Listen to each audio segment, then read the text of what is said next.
अस्सलाम वालेकुम। कैसे हैं आप लोग? उम्मीद करता हूँ ठीक होंगे। आज हम लोग सीखेंगे कि इंग्लिश हैंड राइटिंग को इम्प्रूव कैसे करना है, यानी जैसे हमारी पहली है, जैसी भी है, उसको मज़ीद खूबसूरत कैसे बनाना है। सबसे पहली चीज़ ये है कि आप लोगों ने ब्लैक मार्कर या नीली मार्कर से जो आप लोगों का टॉपिक हो या टाइटल हो, जो भी, उसको या इधर सेंटर में लिखना है या इधर लिखना है शुरू में। ऐसे आप लोगों ने टॉपिक लिखना है, मतलब नॉर्मल सा हो, ज़्यादा बड़ा भी ना लिखा हो, 3-4 लाइनों पर। कुछ लोगों की आदत होती है कि इतना बड़ा वो टॉपिक ही लिख देते हैं, फिर वो लिखा हुआ अच्छा नहीं लगता। एक बात याद रखनी है कि जहाँ जिस लाइन पर हमारा टाइटल होगा, उसके आसपास भी मतलब लिखाई हमने शुरू नहीं करनी उस लाइन से, नीचे वाली लाइन से आप लोगों ने शुरू करनी है, ब्लैक पॉइंटर से या नीले पॉइंटर से।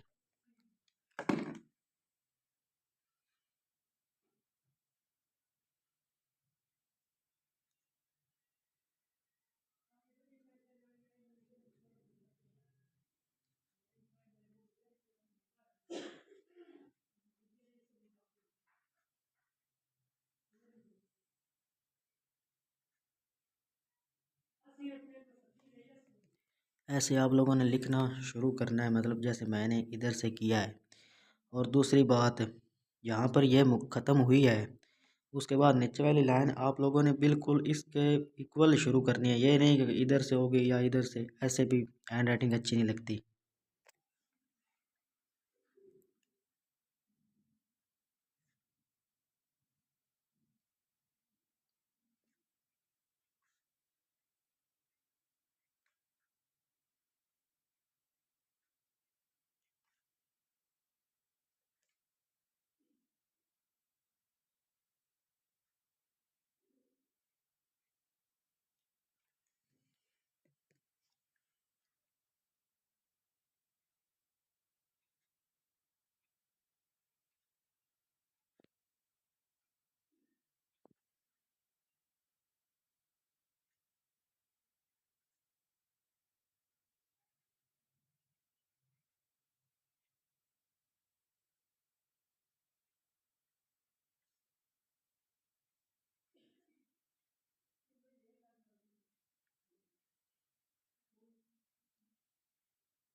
लिखते वक्त आप लोगों ने कोशिश करनी है कि थोड़ा थोड़ा फासले पर लिखें और अल्फाज को साथ साथ जोड़ कर नहीं लिखना, ताकि समझ भी ना आए।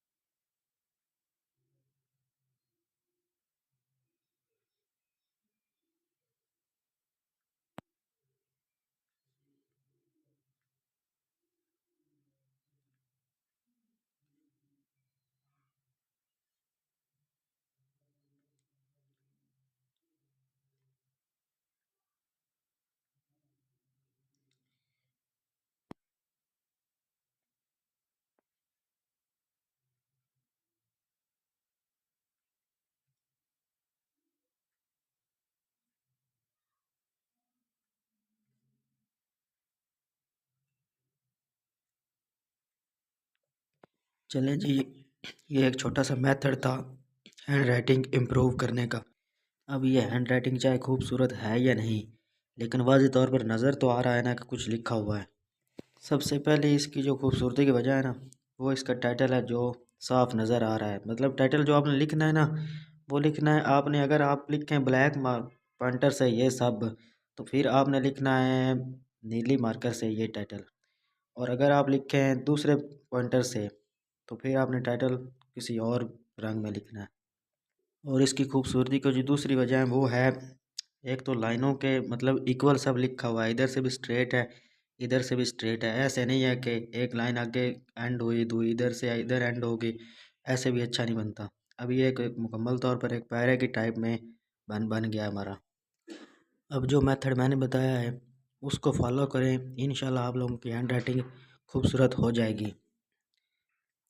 और दूसरी बात, वीडियो अगर अच्छी लगी हो तो इसको लाइक कर दें, अगर हो सके तो चैनल को भी सब्सक्राइब कर दें।